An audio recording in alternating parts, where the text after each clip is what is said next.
इस चैनल पर आए हो कुछ ज्ञान ही लेके जाओगे, सब्सक्राइब कर लो। आज मैं आपको ऐसे अर्कवंशी गौरवशाली राजा का इतिहास बताऊंगा जिनका नाम महाराजा त्रिलोकचंद्र अर्कवंशी। महाराजाधिराज त्रिलोकचंद्र अर्कवंशी यह एक महत्वाकांक्षी शासक थे। इनका शासन उत्तर प्रदेश के बहराइच में था।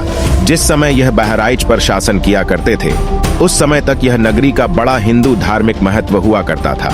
महाराजा त्रिलोकचंद्र ने बहराइच को अपनी राजधानी बनाई तथा उसके बाद एक विशाल सेना लेकर इंद्रप्रस्थ दिल्ली के शासक विक्रमपाल को पराजित किया तथा राज्य पर अपना शासन स्थापित कर दिया। इंद्रप्रस्थ दिल्ली को जीतने के बाद महाराजा त्रिलोकचंद्र अर्कवंशी ने अपने राज्य का विस्तार किया, कई अन्य राज्यों एवं नगरों को अपने अधीन कर लिया।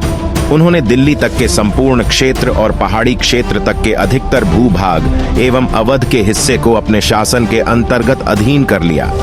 इन्होंने ही बालार्क में अपने कुल देवता को समर्पित बालार्क मंदिर का निर्माण करवाया था, जिसे तुर्की आक्रमणकारियों ने तोड़ दिया। इन्होंने ने ही बालार्क की उपाधि भी धारण की थी।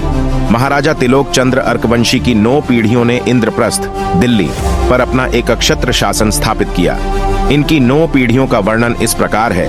महाराजा त्रिलोकचंद्र अर्कवंशी शासन प्रारंभ सन 918 ईस से। महाराजा विक्रमचंद्र अर्कवंशी, महाराजा अमीन चंद्र अर्कवंशी, महाराजा रामचंद्र अर्कवंशी, महाराजा कल्याण चंद्र अर्कवंशी, महाराजा भीमचंद्र अर्कवंशी, महाराजा लोकचंद्र अर्कवंशी, महाराजा गोविंद चंद्र अर्कवंशी। इनका शासन 1092 ईस तक रहा।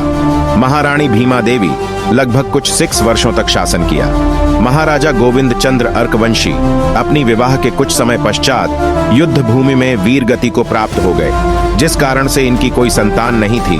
अपने पति की मृत्यु के पश्चात महारानी भीमा देवी ने कुछ वर्षों तक शासन किया, परंतु पति की मृत्यु के कारण इनका मन राजकाज के कार्यों में नहीं लगा। शोक से इनका स्वास्थ्य बिगड़ता जा रहा था।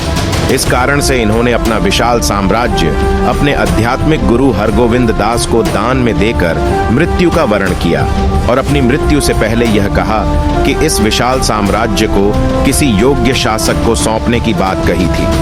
वह योग्य शासक थे अनंगपाल तोमर, जिनके पूर्वज अरावली की पहाड़ियों पर स्थित थे। चूंकि महाराजा त्रिलोकचंद्र अर्कवंशी और महाराजा अनंगपाल तोमर के पूर्वजों में घनिष्ठ मित्रता थी, इसलिए इन्हें ही अर्कवंश के इस विशाल साम्राज्य का पालन पोषण करने का अधिकार प्राप्त हुआ तथा इस साम्राज्य के पालन पोषण के लिए इन्हें अर्कपाल या सूरजपाल के नाम से संबोधित किया जाने लगा।